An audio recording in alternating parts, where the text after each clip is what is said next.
Loading. By Tyler, the Miracle Man. Wiped after a dominant display against David Haye and after putting in one of his career-best performances, Tony Bellew did not waste any time in calling out the former pound-for-pound kingpin, Andre Ward. In the immediate post-fight press conference, Bellew and the Matchroom boxing promoter, Eddie Hearn, said that Ward was interested in the fight and that this would be a fight that they would be looking to make sooner rather than later. However, with Andre Ward having retired not so long ago due to the fact that his body couldn't handle the rigors of training, is it likely that he would take such a risk against a naturally bigger man? Not only is Bellew the naturally bigger man and a bigger puncher, but he has already shown what he is capable of doing to fighters whose bodies cannot handle the training and the demands of fighting at world level.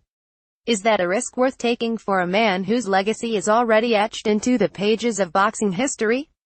As time goes on, the odds fall ever more increasingly in favor of the fat Scouser, who to me seems to be a bit like a fine wine, in the sense that he will only get better with age.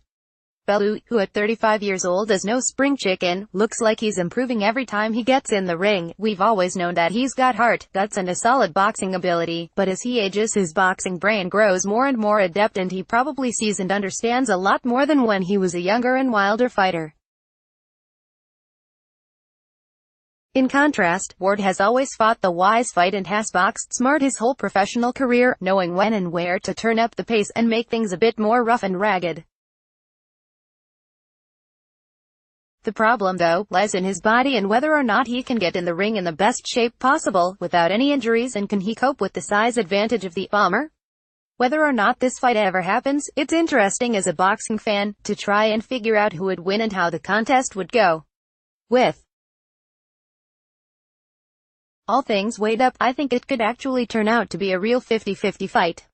A lot of people would probably disagree, but when we take into account the size difference, the increased composure in Tony Bellew's style and all of the injuries, wear and tear throughout Ward's body, I believe it makes this potential fight a lot closer to call. After Bellew's last few fights, I wouldn't put it past him to cause an upset. However, I also believe that Ward is one of the greatest fighters of his era, and so I can equally see him being able to work out and carry out a game plan which would see him return from retirement with another victory. Whatever the outcome, I'd pay to see this fight and think it could be really entertaining. Contact the feature writers.